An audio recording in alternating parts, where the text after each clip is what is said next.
বিদ্রোহের আগুনে জ্বলছে তৃণমূল কংগ্রেস। ভোটে হারের এক মাসের মধ্যেই ভেঙে খান খান তৃণমূল।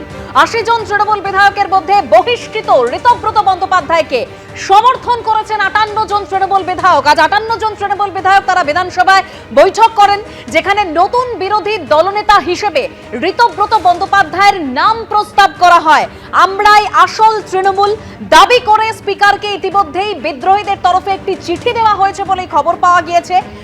অভিষেক বন্দ্যোপাধ্যায়ের যে প্রস্তাব, সেই প্রস্তাবের পাল্টা প্রস্তাব এবার বহিষ্কৃত বিধায়ক ঋতব্রত বন্দ্যোপাধ্যায়কে সমর্থন করা হয়েছে, যেখানে ৫৮ জন তৃণমূল বিধায়ক সমর্থন করেছেন। অর্থাৎ সকাল থেকেই সেই টান টান উত্তেজনা চলেছে, পরতে পরতে চমক। কেন বারবার বলছি, তার কারণ অন্যদিকে নবান্নের দিকেও যদি আমরা নজর রাখি, সেখানে মুখ্যমন্ত্রীর যে প্রশাসনিক বৈঠক চলছে, সেই বৈঠকে একের পর এক তৃণমূল বিধায়করা উপস্থিত হয়েছেন। বিকেল ৪টে পর্যন্ত অধ্যক্ষ তিনি সময় দিয়েছেন। ইতিমধ্যেই তাকে চিঠি দেওয়া হয়েছে যে আমরাই আসল তৃণমূল দাবি করে চিঠি দেওয়া হয়েছে। বিকেল ৪টে পর্যন্ত অধ্যক্ষ সময় দিয়েছেন। যেরকম সূত্রের খবর পাওয়া যাচ্ছে, নবান্নের এই যে প্রশাসনিক বৈঠক চলছে, সেই বৈঠক শেষ হওয়ার পর ঋতব্রত বন্দ্যোপাধ্যায়, সন্দীপন সাহারা তারা বিধানসভায় আসতে পারেন। মুখ্যমন্ত্রী শুভেন্দু অধিকারীও আসতে পারেন বিধানসভায়, এবং তারপরেই সেটা পরিষ্কার হবে এই যে নতুন তৃণমূল, তাকে অধ্যক্ষের তরফে স্বীকৃতি দেওয়া হয় কি না। তবে তৃণমূলের যে ভাঙন, একেবারে তাতে পরতে পরতে চমক। বিদ্রোহীদের ধাক্কায় একেবারে ভেঙে খান খান তৃণমূল কংগ্রেস।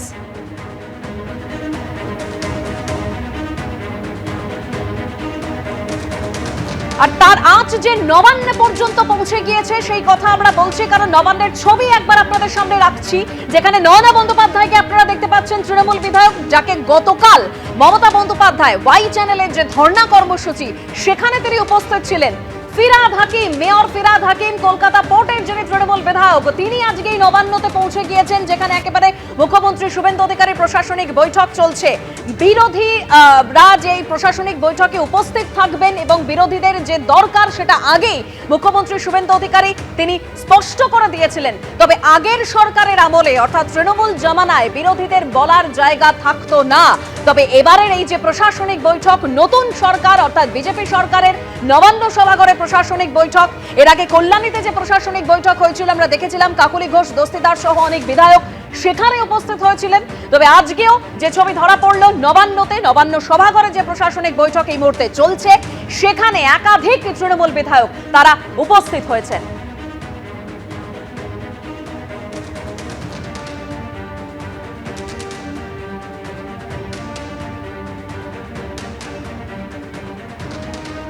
তিন প্রতিনিধি এই মুহূর্তে আমার সঙ্গে রয়েছেন, আপনারা দেখতে পাচ্ছেন বিধানসভার সামনে থেকে আমাদের প্রতিনিধি উজ্জ্বল মুখোপাধ্যায়, অন্যদিকে দুই প্রতিনিধি অর্থাৎ অনির্বাণ এবং শিবাশিস রয়েছেন আমাদের সঙ্গে নবান্ন থেকে।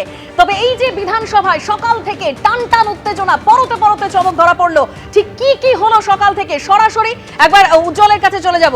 উজ্জ্বল,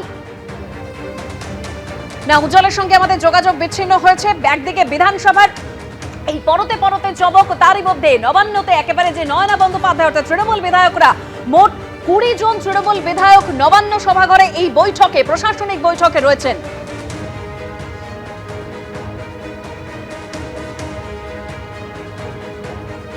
প্রশাসনিক বৈঠক নবান্নে, এই মুহূর্তে প্রশাসনিক বৈঠক চলছে। আমি সরাসরি একবার চলে যাবো, অনির্বাণ বিশ্বাস আমাদের সঙ্গে রয়েছেন। অনির্বাণ, যেটা আমরা বারবার বলছিলাম যে এই বিরোধীদের যে বক্তব্য রাখা, বিরোধীদের যে বলার সুযোগ দেওয়া, সেটা আগেই মুখ্যমন্ত্রী শুভেন্দু অধিকারী তিনি স্পষ্ট করে দিয়েছিলেন যে বিরোধীরা তারা তাদের সুযোগ পাবেন, তারা তাদের কথা বলতে পারবেন। কিন্তু আগের সরকার অর্থাৎ তৃণমূলের জামানায় এই ছবিটা কিন্তু দেখা যায়নি।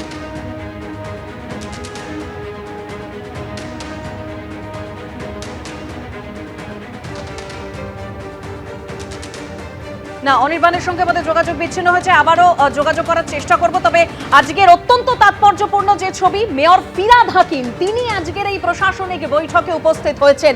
প্রশাসনিক বৈঠক নবান্ন সভাঘরে এই মুহূর্তে চলছে, যেখানে কুণাল ঘোষ, গতকাল তাকে ওয়াই চ্যানেলে মমতা বন্দ্যোপাধ্যায় ধর্ণা কর্মসূচিতে তাকে দেখা গিয়েছিল। আজকে কুণাল ঘোষ এই প্রশাসনিক বৈঠকে উপস্থিত হয়েছেন। নয়না বন্দ্যোপাধ্যায়, তাকেও গতকাল মমতা বন্দ্যোপাধ্যায়ের সঙ্গে দেখা গিয়েছিল। আজকে নয়না বন্দ্যোপাধ্যায়, তৃণমূল বিধায়ক, তিনিও এই প্রশাসনিক বৈঠকে উপস্থিত হয়েছেন।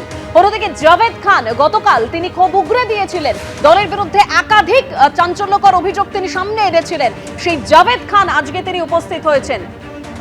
আমি চলে যাব আমাদের প্রতিনিধি অনির্বাণ বিশ্বাসের সঙ্গে, আমরা যোগাযোগ করতে পেরেছি। অনির্বাণ, অত্যন্ত তাৎপর্যপূর্ণ, মেয়র ফিরহাদ হাকিম তিনি আজকের এই প্রশাসনিক বৈঠকে উপস্থিত হয়েছেন।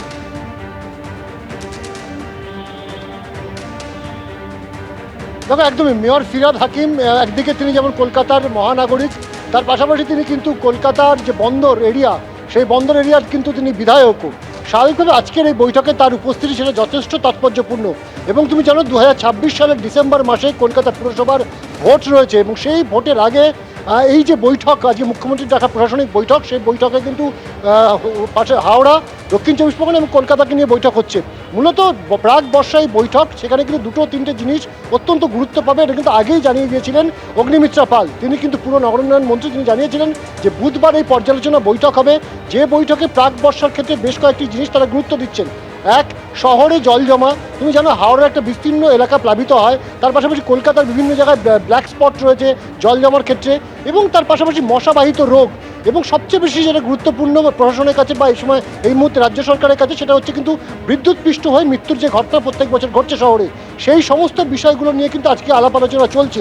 এবং এই জায়গায় যেটা গুরুত্বপূর্ণ, যেহেতু কলকাতার 144টি ওয়ার্ডের মহানাগরিক ফিরহাদ হাকিম, সেই জন্য তিনি বৈঠকে রয়েছেন। এবং এই বৈঠকে তার বক্তব্য অত্যন্ত গুরুত্বপূর্ণ, তার কারণ কলকাতা পুরসভার যদি এই মুহূর্তে আসন বিন্যাস দেখা যায়, তাহলে কিন্তু মাত্র 4 জন বিধায়ক যারা কিন্তু বিজেপির পক্ষে রয়েছে, সিংহভাগ বিধায়কই কিন্তু তারা তৃণমূল কংগ্রেসের। ফলত সেই জায়গায় দাঁড়িয়ে যাতে সমান্তরালভাবে সমস্ত ওয়ার্ডে সমানভাবে কাজ করা সম্ভব হয়, সেটার সুনিশ্চিত করতে চাইছে রাজ্য সরকার। কারণ 4 মে যে রেজাল্ট বেরিয়েছে রাজ্যে, 4 মে বিধানসভার যে নির্বাচনের ফলাফল বেরিয়েছে, তারপর থেকে একাধিক কাউন্সিলর তারা কিন্তু নিজের ওয়ার্ডের যে ন্যূনতম জনসংযোগ, সেই জনসংযোগটুকুনি পর্যন্ত রাখছেন না। বেশিরভাগ জায়গাতে কিন্তু সাধারণ মানুষ তাদেরকে খুঁজে পর্যন্ত পাচ্ছেন না, ফলত অনেক সময় কিন্তু পুরো পরিষেবা ব্যাহত হচ্ছে। এমতাবস্থায় দাঁড়িয়ে সামনেই যেহেতু বর্ষাকাল আসছে, সেই জায়গায় দাঁড়িয়ে কিভাবে এই বর্ষাকে মোকাবিলা করা সম্ভব, কিভাবে জল জমার হাত থেকে রক্ষা পাওয়া যেতে পারে, কিভাবে বিদ্যুৎপৃষ্ট হওয়ার হাত থেকে রক্ষা পাওয়া যেতে পারে, এই সমস্ত কিছুগুলো নিয়ে আজকে কিন্তু বিস্তারিত আলোচনা হচ্ছে এই পর্যালোচনা বৈঠকে। এটা কিন্তু অগ্নিমিত্রা পাল আগেই জানিয়েছিলেন। এবং আজকে ফিরহাদ হাকিমের উপস্থিতি, তার পাশাপাশি কুণাল ঘোষ, নয়না বন্দ্যোপাধ্যায়, জাভেদ খান, তাদের উপস্থিতি কিন্তু যথেষ্ট উল্লেখযোগ্য। তুমি জানো ঋতব্রত বন্দ্যোপাধ্যায় এবং সন্দীপন সাহা তাকে ইতিমধ্যে তৃণমূল কংগ্রেস বহিষ্কার করেছে। তারা আজকে তৃণমূল কংগ্রেসের একের পর এক বিধায়ক, তার মধ্যে ফিরহাদ হাকিম রয়েছেন, নয়না বন্দ্যোপাধ্যায় রয়েছেন, অশোক দেব রয়েছেন, যাদের মধ্যে নয়না বন্দ্যোপাধ্যায় বা অশোক দেব, তাদের কিন্তু গতকালই দেখা গিয়েছিল মমতা বন্দ্যোপাধ্যায়, তৃণমূল নেত্রী মমতা বন্দ্যোপাধ্যায়ের সঙ্গে একই মঞ্চে, ধর্ণা মঞ্চে। অন্যদিকে বিধানসভা থেকে আমাদের প্রতিনিধি উজ্জ্বল মুখোপাধ্যায় রয়েছেন। উজ্জ্বল, একেবারে ঋতব্রত বন্দ্যোপাধ্যায়, সন্দীপন সাহা সহ মোট 58 জন বিধায়ক যারা কিনা তাদের সই সম্বলিত চিঠি স্পিকারকে জমা দিয়েছেন, এবং স্পিকার তিনি তার সিদ্ধান্ত জানাবেন বিকেল 4টে নাগাদ, অর্থাৎ আর কিছুক্ষণের অপেক্ষা। উজ্জ্বল, একদম তাই। দেখো, এখান থেকে বৈঠক শেষ করে যাওয়ার সময় যারা বিদ্রোহী তৃণমূল কংগ্রেসের বিধায়ক, তারা যেটা জানিয়েছেন যে 4টে পর্যন্ত অধ্যক্ষ তাদেরকে অপেক্ষা করতে বলেছেন। এবং ইতিমধ্যেই কিন্তু উত্তর 24 পরগনা, দক্ষিণ 24 পরগনা এবং হাওড়া, এখানকার যারা বিধায়ক ছিলেন তৃণমূল কংগ্রেসের, যারা আজকে বৈঠকেও যোগ দিয়েছিলেন, তারা কিন্তু প্রশাসনিক বৈঠকে যোগ দিতে নবান্নে চলে যান। ফলে সেই প্রশাসনিক বৈঠক শেষ করে ফের তারা আবার বিধানসভায় ফিরবেন, এবং তারপরেই অধ্যক্ষ তার সিদ্ধান্তের কথা সেটা আনুষ্ঠানিকভাবে তাদেরকে জানিয়ে দেবেন, এমনটাই কিন্তু বিধানসভা সূত্রে এমনটাই কিন্তু খবর। পাশাপাশি যেটা বলার সেটা হচ্ছে যে যেহেতু 58 জন বিধায়ক তারা ইতিমধ্যেই সই করে তারা চিঠি জমা দিয়েছেন, শুধু তারা সই করে চিঠি জমা দেননি, তারা কিন্তু একসঙ্গে তারা কিন্তু উপস্থিত পর্যন্ত ছিলেন। ফলে অধ্যক্ষের পক্ষে সিদ্ধান্ত নেওয়াটা অনেকটা সোজা, অনেকটা সুবিধাজনক বলে মনে করা হচ্ছে। তারপরেও কিন্তু আইনগত বিভিন্ন দিক এগুলো খতিয়ে দেখা হচ্ছে, সাদা কাগজে সই করে জমা দেওয়া হয়েছে। ফলে আইনগতভাবে তাতে কোনো সমস্যা আছে কি না, এই গোটা বিষয়টাই কিন্তু অধ্যক্ষ নিজে খুঁটিয়ে দেখছেন, তার সচিবালয় বিষয়টা খুঁটিয়ে দেখছেন।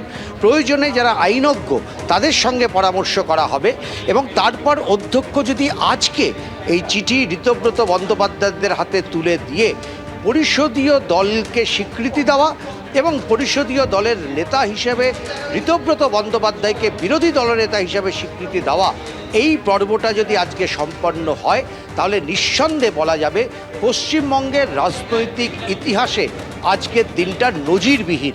একেবারে নজিরবিহীন ঘটনা ঘটতে চলেছে এবং আর কিছুক্ষণের মধ্যে গোটা চিত্রটা পরিষ্কার হবে উজ্জ্বল। আজ সন্দীপন সাহা তিনি ঢোকার আগে, বিধানসভায় ঢোকার আগে কি বললেন শোনাবো।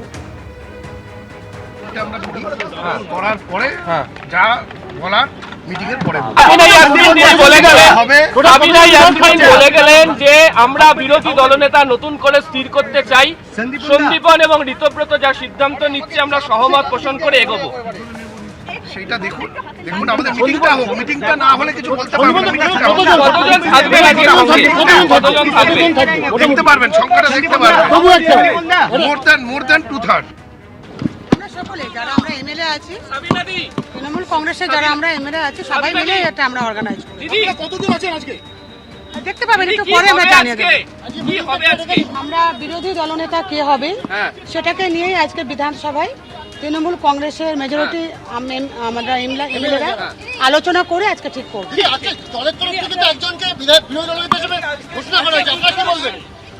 এখনো পর্যন্ত তো আমাদের অফিসিয়ালি উনি পাননি। অর্থাৎ একদিকে যখন বিধানসভায় এই ছবি, তার মধ্যে নবান্নে প্রশাসনিক বৈঠক চলছে, মুখ্যমন্ত্রী শুভেন্দু অধিকারীর এই প্রশাসনিক বৈঠক, যেখানে একের পর এক তৃণমূল বিধায়কদের উপস্থিতি একেবারে অত্যন্ত তাৎপর্যপূর্ণ।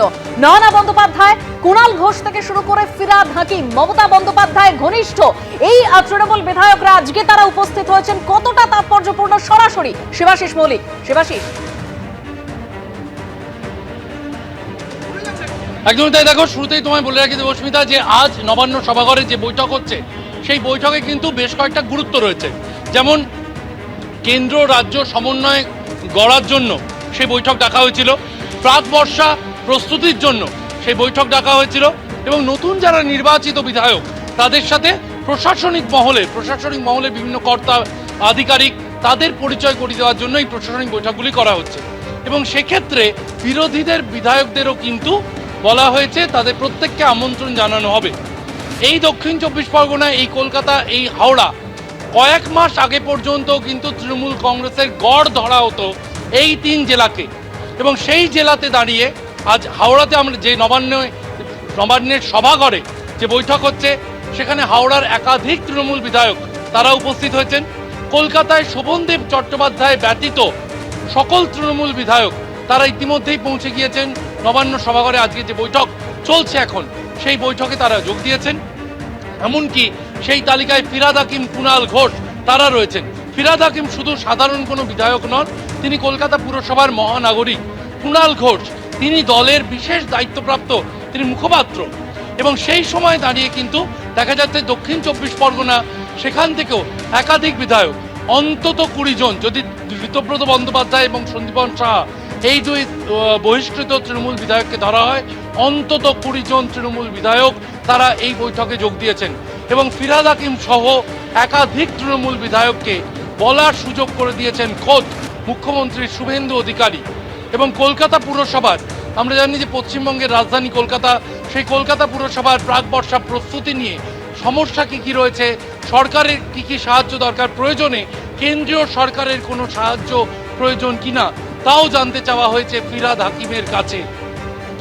সার্বিকভাবে এই যে বৈঠক, সেই বৈঠকে জনগণের যেমন বেশ কিছু স্বার্থের বিষয় রয়েছে, তেমনি কিন্তু এই উপস্থিতি, বিরোধী বিধায়কদের উপস্থিতি, অর্থাৎ বিরোধী দলের মধ্যে একদিকে তাদের বিদ্রোহ, অন্যদিকে শাসক দলের প্রতি তাদের, সরকারের প্রতি তাদের আগ্রহ, এই বিদ্রোহ এবং আগ্রহের মাঝে 20 জন বিধায়ক তাদের নবান্নে উপস্থিতি। একেবারে শিবাশিস, নবান্নে এই মুহূর্তে বৈঠক চলছে, অন্যদিকে বিধানসভার দিকে নজর রাখতে হচ্ছে, কারণ 80 জন তৃণমূল বিধায়কের মধ্যে বহিষ্কৃত ঋতব্রত বন্দ্যোপাধ্যায় এবং সন্দীপন সাহাকে সমর্থন করেছেন 58 জন তৃণমূলের বিধায়ক। আশাবুল হোসেন আমাদের প্রতিনিধি রয়েছেন আমাদের সঙ্গে। আশাবুল, আর কিছুক্ষণের অপেক্ষা, নয়া তৃণমূল ব্লক গঠন হচ্ছে কিনা তা জানা যাবে আর কিছুক্ষণের মধ্যে। দেখো, গোটা বিষয়টা এখন বিধানসভার অধ্যক্ষ রথীন্দ্রনাথ বসুর কোর্টে বলা যেতে পারে। তিনি সিদ্ধান্ত নিয়ে জানাবেন যে এই যে 58 জন যে বিধায়ক তৃণমূলের, তারা ঋতব্রত বন্দ্যোপাধ্যায়কে বিরোধী দলনেতা হিসাবে তারা প্রস্তাব জমা দিয়েছেন। সেই সঙ্গে 4 জন উপদলনেতার নাম সেখানে দেওয়া হয়েছে। তারা জাভেদ খান রয়েছেন সন্দীপন সাহা, শিউলি সাহা এবং সাবিনা ইয়াসমিন। পাশাপাশি মোহাম্মদ আখরুজ্জামান, তাকে মুখ্য সচেতক করা হয়ে করা হয়েছে এবং সেই প্রস্তাব অধ্যক্ষের কাছে জমা দেওয়া হয়েছে। অধ্যক্ষ আইনগত বিষয়গুলো খতিয়ে দেখছেন এবং যেটা বিধানসভা সূত্রে জানা যাচ্ছে আর কিছুক্ষণের মধ্যেই তিনি তার চূড়ান্ত সিদ্ধান্তের কথা জানিয়ে দেবেন। অর্থাৎ তৃণমূলকে আলাদা বিরোধী যারা বিদ্রোহী তৃণমূল তাদের আলাদা তৃণমূল হিসাবে বিরোধী দল হিসাবে তিনি স্বীকৃত দেবেন, নাকি বিধানসভায় তাদের জন্য একটি আলাদা ব্লকের ব্যবস্থা করে দেবেন তিনি। কারণ আইনগত জটিলতা আছে একটি কারণে, কারণ যে প্রস্তাবটি জমা দেওয়া হয়েছে তা সাদা কাগজে প্রস্তাব জমা দেওয়া হয়েছে, সেখানে অফিসিয়ালি তৃণমূলের যে প্যাড সেই প্যাডে কোনো চিঠি নেই। কারণ অফিসিয়ালি মমতা বন্দ্যোপাধ্যায় দলের চেয়ারপারসন বা আজকের যে প্রস্তাব জমা দেওয়া হয়েছে তাতে মমতা বন্দ্যোপাধ্যায়কে তৃণমূল দলের নেত্রী হিসাবে মেনে নেওয়া হয়েছে। ফলে এই বিষয়ে একটা আইনগত জটিলতা রয়েছে, সেই জটিলতাটা খতিয়ে দেখে অধ্যক্ষ চূড়ান্ত সিদ্ধান্ত নেবেন। বিধানসভায় আলাদা ব্লক হিসাবে এই 58 জন যে বিধায়ক প্লাস 2 জন বহিষ্কৃত বিধায়ক তাদের আলাদা একটি ব্লক করে দেবেন, নাকি তাদের বিরোধী দলের চূড়ান্ত মর্যাদা দেওয়া হবে। মনে করা হচ্ছে কিছুক্ষণ পরেই সেই সিদ্ধান্তের কথা অধ্যক্ষ জানিয়ে দেবেন। দ্বিতীয় বিষয়, ইতিমধ্যেই তৃণমূলের তরফে জানিয়ে দেওয়া হয়েছে যে তৃণমূলকে সমস্ত কমিটি ভেঙে দেওয়া হয়েছে, রাজ্য কমিটি থেকে আরম্ভ করে দলের শাখা সংগঠন অর্থাৎ ছাত্র যুব মহিলা সংগঠন, দলের সমস্ত জেলা কমিটি, ব্লক কমিটি, অঞ্চল কমিটি, সমস্ত কমিটি ভেঙে দেওয়া হয়েছে এবং নতুন করে আবার দলের তরফ থেকে মূল্যায়ন করা হবে এবং তারপর বিভিন্ন পদাধিকারীকে তাদের দায়িত্ব দেওয়া হবে। তুমি জানো মমতা বন্দ্যোপাধ্যায় দলীয় বৈঠকে সম্প্রতি জানিয়েছিলেন যে যারা দল থেকে বেরোবার চেষ্টা করছেন তারা বেরিয়ে যেতে পারেন, তিনি নতুন করে তৃণমূল তৈরি করবেন। কার্যত সেই প্রক্রিয়াটাও মমতা বন্দ্যোপাধ্যায় শুরু করে দিলেন। এমন একটা দিনে শুরু করলেন যখন তার দলটি ভেঙে প্রায় টুকরো টুকরো হয়ে যাচ্ছে এবং 2/3 যে বিদ্রোহী বিধায়ক তারা একটি প্রস্তাব অধ্যক্ষের কাছে জমা দিয়েছেন। তারা দাবি করছেন তারাই আসল তৃণমূল এবং তাদের প্রধান বিরোধী দল কারা তা কিছুক্ষণের মধ্যে স্পষ্ট হবে। ধন্যবাদ আশাবু।